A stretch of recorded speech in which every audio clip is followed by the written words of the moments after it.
Okay, this is my channel on NREMT. My name is Sebastian. I decided that I'm going to make sure that I do this live. I just don't have the time to edit because I triple dip in a lot of my videos. I have a lot going on. I do more than just EMS.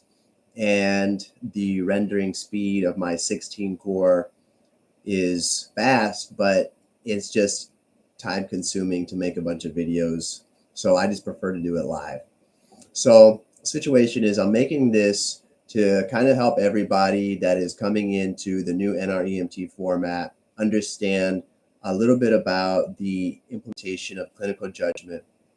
The other portion of my videos is going to be on my experience with tutoring. Background on myself: I graduated high school in 2007, became a National Registry EMT basic the semester following. So I think I graduated in May, and then in December I had graduated with my EMT basic. So that was in 2008 when I started working, probably a month later or two. And I went on to physician assistant school, and I went and earned my National Registry Paramedic, earned my critical care, my CCPC, which is the highest academic certification, although FPC is recognized as the highest to most people. But when you look at our testing statistics, the CCPC, which is a critical care paramedic certified, first time success rate is only 48%. The FPC, the flight paramedic certified, its first time success rate is 67%.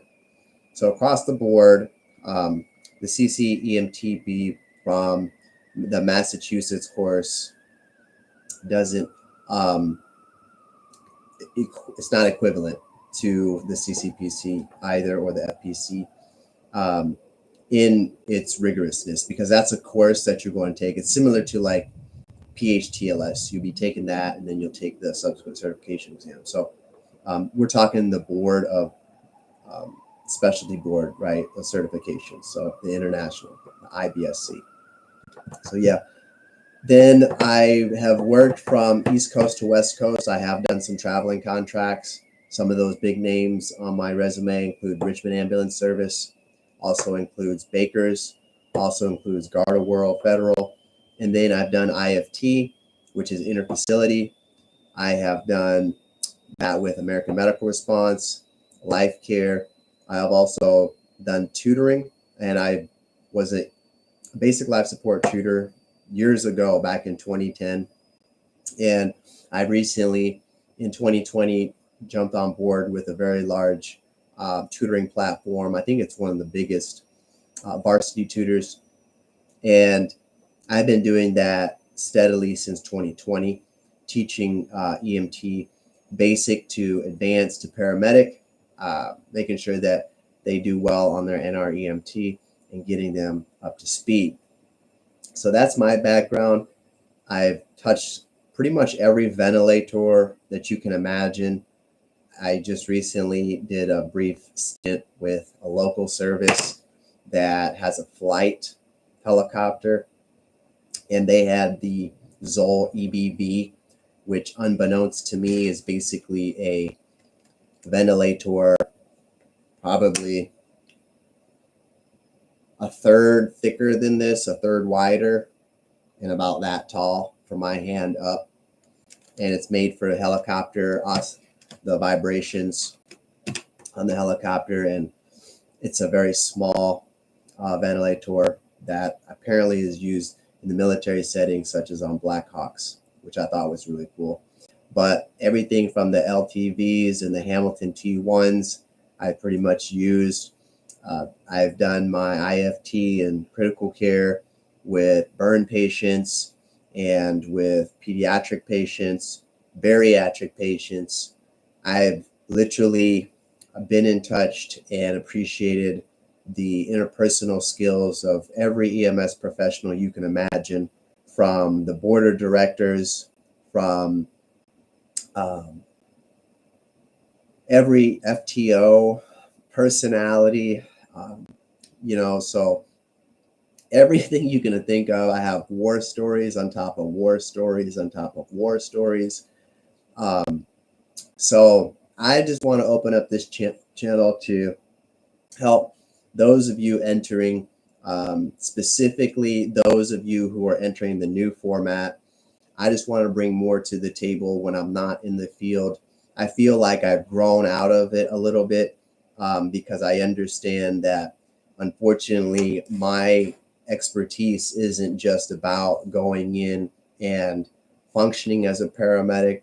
There's a lot of factors in the workforce that come into play, and I've learned a lot about corporate law and a lot about the types of moral, ethical high ground that you have to stand. I've seen where business comes into play. I've literally have analyzed and studied anything and everything you can imagine in the industry. I have seen stings that occurred out west by federal and police departments who captured paramedics and EMTs in a trafficking prostitution sting. I have seen phishing, PHISHING. I have had negligence. I have literally seen, obviously, breaking laws with driving. Anything you can imagine, I have pretty much seen it, witnessed it, heard about it.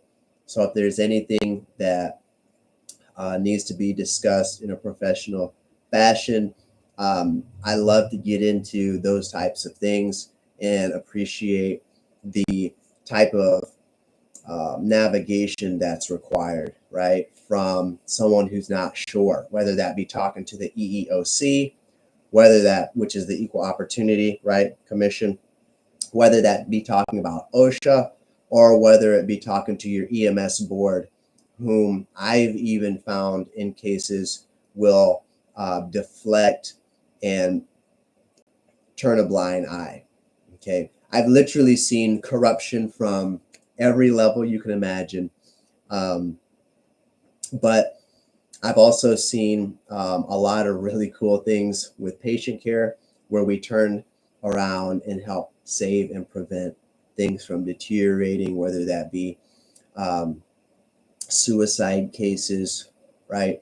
Or whether it be a septic shock, okay, where you're turning around someone's hypotension as they begin to deteriorate, secondary to multi-organ dysfunction, right? MODS. And so you're there to, make sure that they're well hydrated with that fluid bolus, and then you're giving that push dose pressor to help keep that MAP above 60 or 65, right? Pregnancies, okay, and then NREMT. Now, let's go back to the NREMT. I want to get into where I came from as an NREMT, EMT, and then when I became the NREMT paramedic back in 2016. And every 2 years, as you know, you have to recertify. So when I recertify by examination, because I think it's important to keep abreast. I find that when you're at a certain level in medicine, and I realized this when I was practicing with the medical students, if you just go by the wayside and start getting the CEUs, sometimes, unless you're in a specific specialty, then I feel like it will cause you to rust, specifically in the setting of paramedicine or pre-hospital. And the reason being is because I've literally worked at the second fastest response, they call it system status organization in the nation. And when you're what I call running and gunning, any progressive system, which I would consider, which is serving a populace of probably 250,000, probably 250,000, 250,000, that population, when it hits that number, and then your annual call volumes is exceeding or right at that 40,000 plus, that's when you really have a crew of people, you really have an ambulance, right? You really have an operation, a fleet, and you really have things really dialed in when it comes to your communications and dispatching. And I found that if you're running and gunning as a medic at that level, the expectation of you to turn and burn and get those calls going is at such a high rate that compared to the in-hospital staff that you run into, like the nurses and the doctors, is you're going to be hitting a lot of physical fatigue, right? A lot of the vibration from your ambulance, a lot of the jumping in and out of the ambulance, lifting the patients. Every patient you transport is going to be a nice little squat, right? It's going to be a nice shoulder shrug every time you transfer somebody.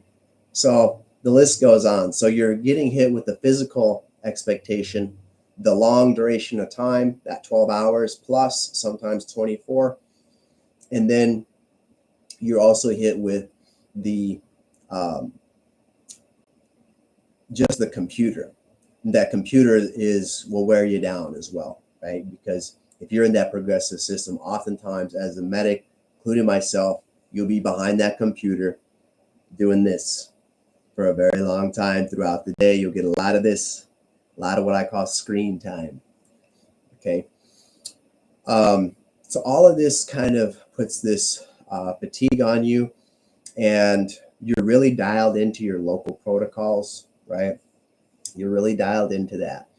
And some of your protocols may not have the signs or they may not have not the signs or the symptoms, but they may not have the hallmark textbook information that's required. I've seen more in like the rural medicine, the application of the local protocol isn't as detailed as it would be in the inner city. I think the inner city, you have a higher populace, so the incidence of error, the incidence of that outlier problem occurring, right? Maybe separating a family to have a discussion with the patient is one of those things that you want to do, right? Because we find the family may have a mental illness, or they may be against the patient's rights in any which way or shape or form. So I've seen the way we handle things differently based off of what has happened within the city or what has happened in rural America. Sometimes it's different. That includes racial disparities occasionally, or it may also include people who know people. Okay, so it's what they call a clique, and these things happen. And so, long story short, with NREMT, it's important to just make sure that you understand that the new format is taking away the psychomotor component. Okay, so what this means is that we're not going to be standing in front of a proctor with those two sheets, right? Trauma and medical.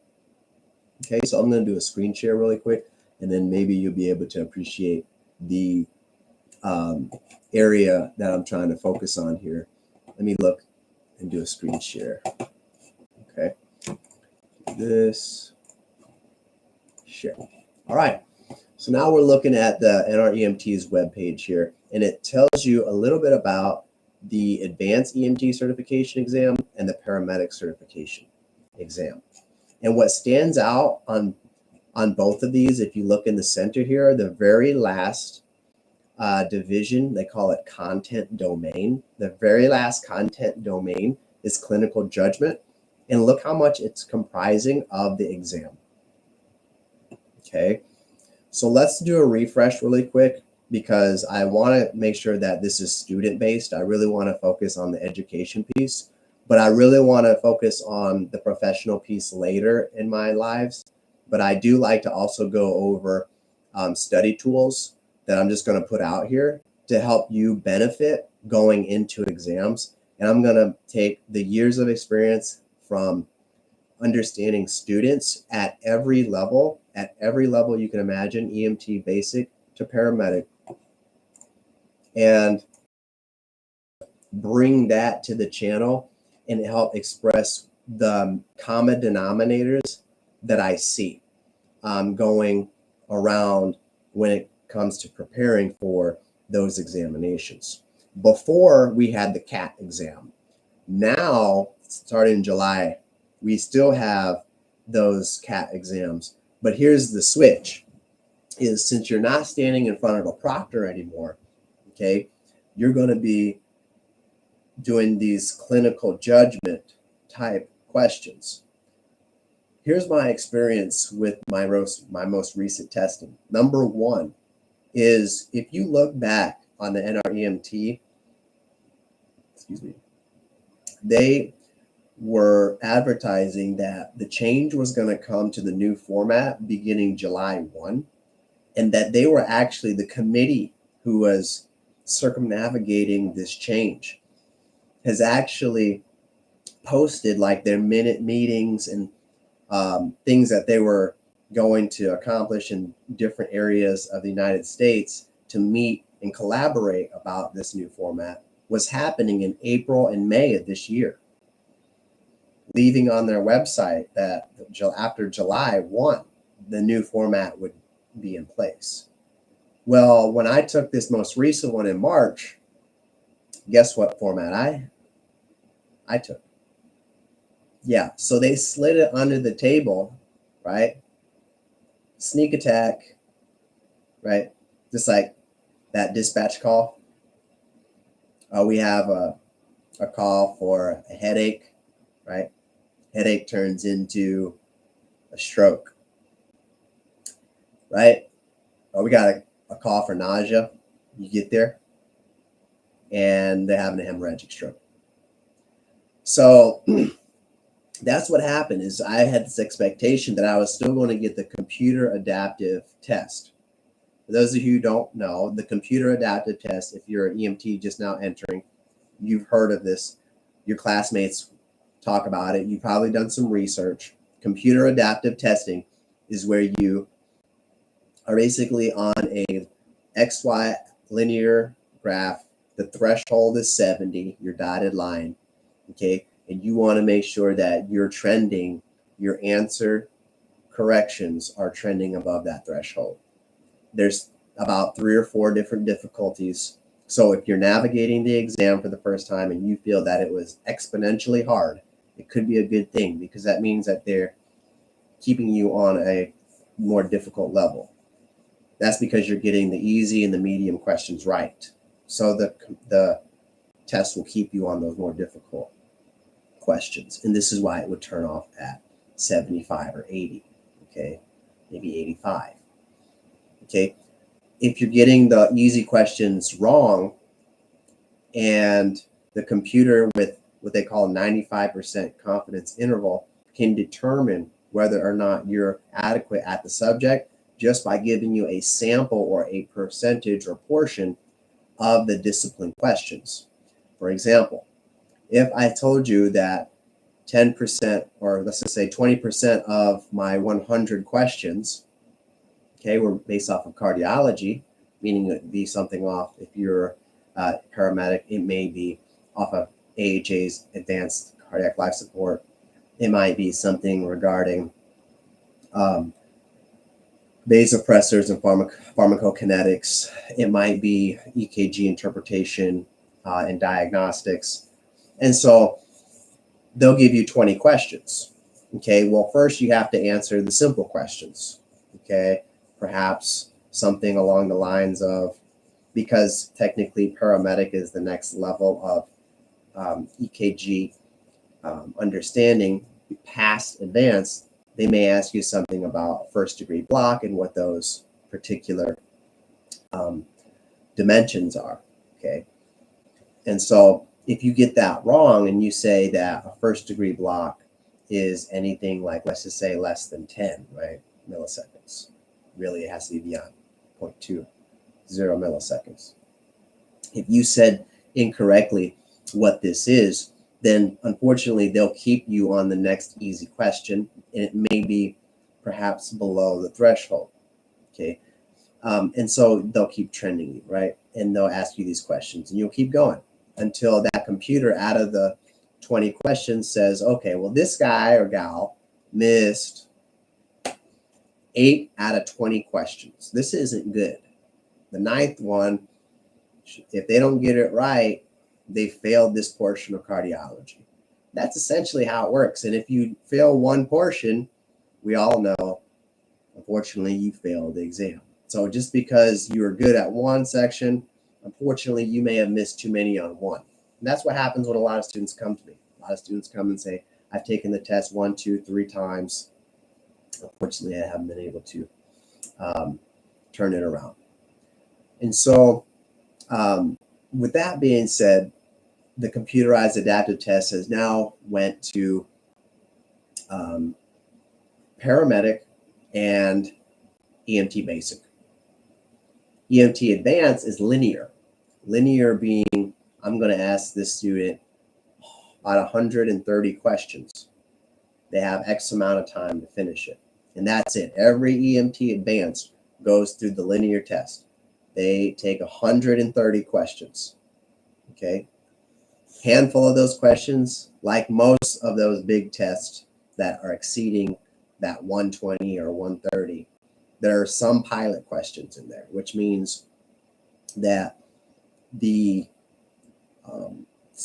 number, the total number, whether let's just say 130, would actually have 10 pilot questions in there. So really they're going to have a definitive result based off of 120. 10 of those might be pilot questions. This is EMT Advanced. Okay, different from EMT Paramedic, EMT Basic. So discussing the new format and why and this is my opinion. And then I want to close this out. On the next video, I'm going to get into studying tactics. I'm going to share with you the common denominator of concerns that a lot of students talk about. I want to get into the education piece, specifically 2 things. One is my approach, which I've had a lot of success with. I had great reviews from my students. I've helped a lot of students that were struggling, had multiple attempts, get back on track, and have been out of school for a while and then try to get back on track. I help them with that. And then I have a portion that I want to discuss with you. If you're one of those students who feels they're struggling and you're trying to navigate a bunch of different resources, okay? I want to share that background coming where I'm from in academia, the amount of time that I've spent under the classroom, behind that pencil, on that student desk. This has been going on for well over a decade for me. I've been in school the vast majority of my life.